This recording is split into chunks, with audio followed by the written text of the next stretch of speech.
যিকোনো ব্যৱসায় চলোৱাৰ এটা গুৰুত্বপূৰ্ণ অংশ হ'ল আপুনি আপোনাৰ কৰৰ বিষয়ে বুজি পোৱা আৰু দাখিল কৰা। এটা সফল অনলাইন ব্যৱসায়ৰ ক্ষেত্ৰতো একেই কথা প্ৰযোজ্য। এই ভিডিঅ'টোত আমি কৰ অনুপালনৰ ওপৰত গুৰুত্ব দিম বা অধিক নিৰ্দিষ্টভাৱে আমি নেটৱৰ্ক অংশগ্ৰহণকাৰীসকলৰ বাবে GST অনুপালনৰ পৃথিৱীত প্ৰৱেশ কৰিম। প্ৰথমে GST কি?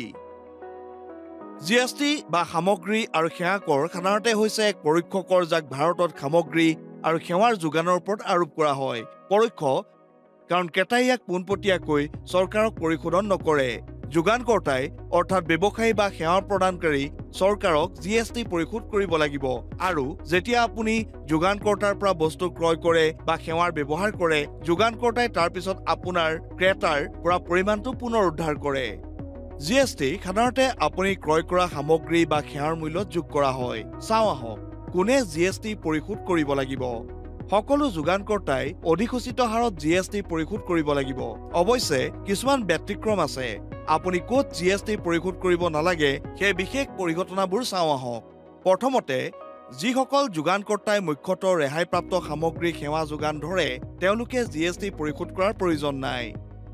উদাহৰণস্বৰূপে, যদি আপুনি সতেজ ফল-মূল আৰু পাচলিৰ যোগানকৰ্তা, আপুনি আপোনাৰ বিক্ৰীৰ ওপৰত GST পৰিশোধ কৰিব নালাগে কিয়নো সতেজ ফল আৰু পাচলিত ভাৰতত GSTৰ পৰা ৰেহাই দিয়া হৈছে।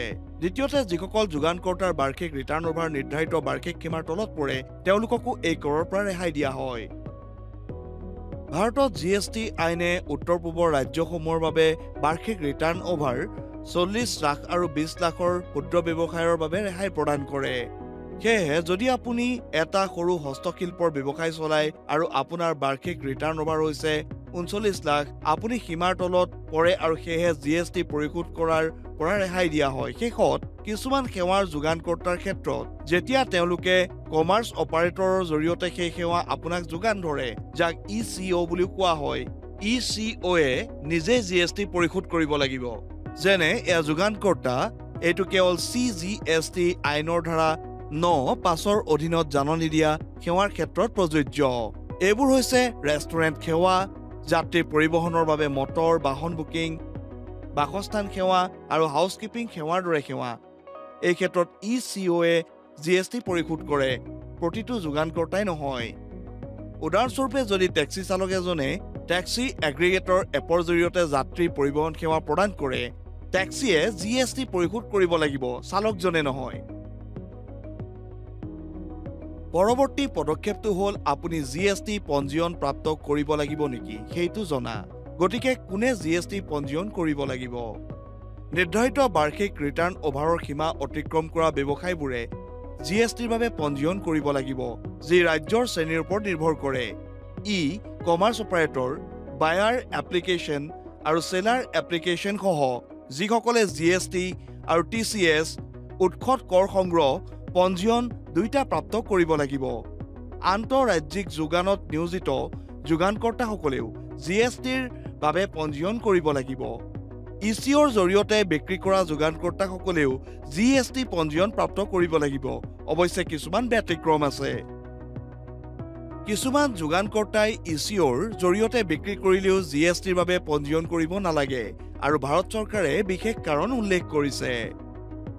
ইয়াত অন্তৰ্ভুক্ত আছে GSTৰ পৰা সম্পূৰ্ণ ৰেহাই পোৱা সামগ্ৰীৰ যোগানকৰ্তা, যেনে কৃষিজাত সামগ্ৰী বিক্ৰী কৰা কৃষক বা ফল আৰু পাচলি বিক্ৰী কৰা গ্ৰীণ গ্ৰচাৰ, লগতে যিসকল সামগ্ৰী যোগানকৰ্তাৰ ৰিটাৰ্ণ অভাৰ সীমাৰ তলত আছে আৰু যিসকলে কেৱল আন্তঃৰাজ্যিক যোগান ধৰে তেওঁলোকক এই প্ৰয়োজনীয়তাৰ পৰা ৰেহাই দিয়া হয়।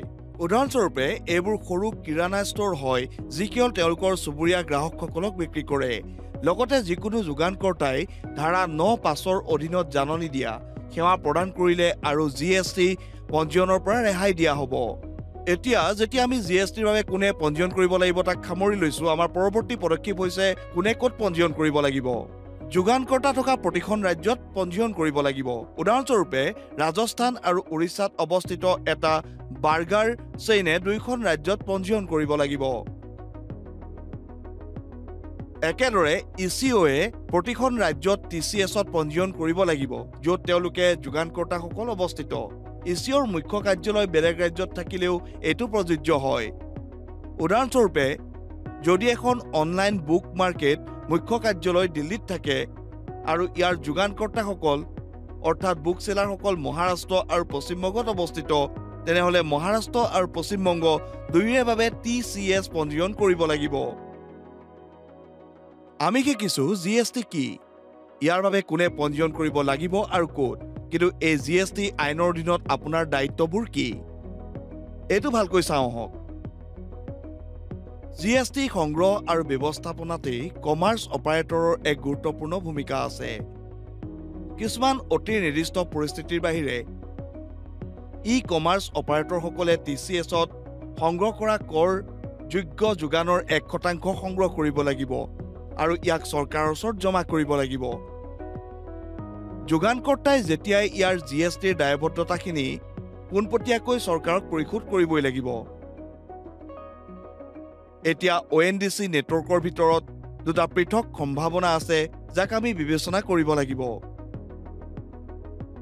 প্ৰথমতে, যেতিয়া সেলাৰ এপ্লিকেশ্যন মাৰ্কেটপ্লেচ সেলাৰ এপ্লিকেশ্যন হিচাপে কাম কৰে, সেলাৰ এপ্লিকেশ্যন TCS কৰ্তন কৰাৰ বাবে দায়বদ্ধ আৰু বিক্ৰেতাই GST পৰিশোধ কৰিবলৈ দায়বদ্ধ।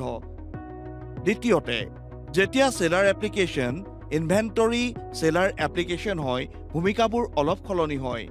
এই ক্ষেত্ৰত বায়াৰ এপ্লিকেশ্যনে TCS কৰ্তন নকৰে, আনহাতে সেলাৰ এপ্লিকেশ্যনে যি বিক্ৰেতা হিচাপেও কাম কৰে GST পৰিশোধ কৰাৰ দায়িত্ব পালন কৰে।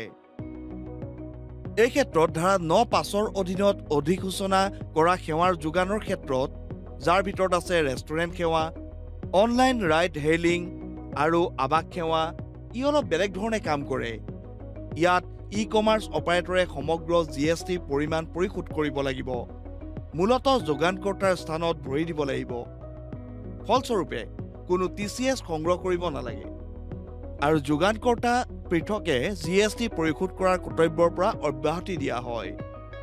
সেয়ে ONDCৰ সন্দৰ্ভত যেতিয়া সেলাৰ এপ্লিকেশ্যন সেৱা প্ৰদানকাৰী হয়, যেনে ৰেষ্টুৰেণ্ট বা টেক্সি ফ্লিটৰ গৰাকী, বায়াৰ এপ্লিকেশ্যন GST পৰিশোধ কৰিবলৈ বাধ্য, য'ত সেলাৰ এপ্লিকেশ্যন হৈছে এগ্ৰিগেটৰ কিন্তু সেৱা প্ৰদানকাৰী নহয়, অৰ্থাৎ কমাৰ্চ মাৰ্কেটপ্লেচ সেলাৰ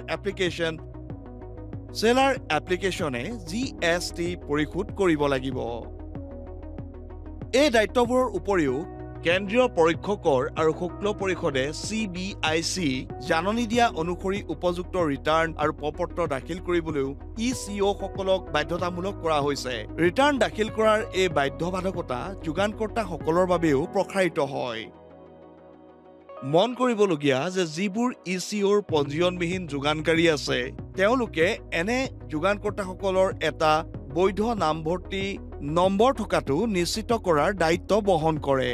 তদুপৰি যদি এজন যোগানকৰ্তাই টাৰ্ণঅভাৰৰ সীমা অতিক্ৰম কৰে বা ৰাজ্যৰ সীমাৰেও ওপৰৰে যোগান ধৰা আৰম্ভ কৰে, ECOয়ে নিশ্চিত কৰিব লাগিব যে যোগানকৰ্তাই GST পঞ্জীয়ন নম্বৰ প্ৰাপ্ত কৰে।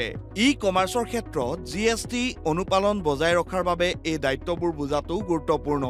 এই নীতিবোৰৰ সম্পূৰ্ণ উপলব্ধিয়ে ECO আৰু যোগানকৰ্তাসকলক অধিক আত্মবিশ্বাস আৰু শুদ্ধতাৰে তেওঁলোকৰ GST দায়বদ্ধতাবোৰ পৰিচালনা কৰিবলৈ অনুমতি দিব। সেই চূড়ান্ত টোকাটোৰ সৈতে আমি GST আৰু ইয়াৰ সৈতে সম্পৰ্কিত নিয়ম আৰু দায়বদ্ধতাৰ বিষয়ে বহুত শিকিলো। আহক দ্ৰুততাৰে আমাৰ স্মৃতিৰ সংক্ষিপ্ত বিৱৰণ আৰু সতেজ কৰোঁ। এই ভিডিঅ'টোত আমি শিকিছো GST কি আৰু এইটো কাৰ বাবে প্ৰযোজ্য, GSTৰ বাবে কোনে পঞ্জীয়ন কৰিব লাগিব আৰু ক'ত, GST পঞ্জীয়নৰ পৰা কাক ৰেহাই দিয়া হৈছে, GST আইনৰ অধীনত কম অপাৰেটৰৰ দায়িত্ব। ONDC নেটৱৰ্কৰ ক্ষেত্ৰত GST ধাৰা 9(5)ৰ অধীনত সেৱাৰ ক্ষেত্ৰত GST আৰু কমাৰ্চ অপাৰেটৰৰ অতিৰিক্ত দায়বদ্ধতা। যিকোনো ব্যৱসায়ত মসৃণ পৰিচালনা আৰু আইনী অনুপালনৰ বাবে GST অনুপালন বুজাটো গুৰুত্বপূৰ্ণ, বিশেষকৈ কমাৰ্চ অপাৰেটৰৰ বাবে। এই নতুন তথ্যৰ জৰিয়তে আপুনি এতিয়া GST অনুপালনৰ জটিলতাবোৰ বুজিব পাৰে আৰু এক মসৃণ ব্যৱসায় নিশ্চিত কৰিবলৈ আইনৰ সোঁফালে থাকিব পাৰে। ইয়াৰ সৈতে আমি এই অধিৱেশন সামৰি লওঁ আৰু আশা কৰোঁ যে আপোনাৰ ব্যৱসায় বৃদ্ধি কৰাৰ বাবে আপোনাৰ প্ৰয়োজনীয় সকলো পৰামৰ্শ ইয়াত আছে।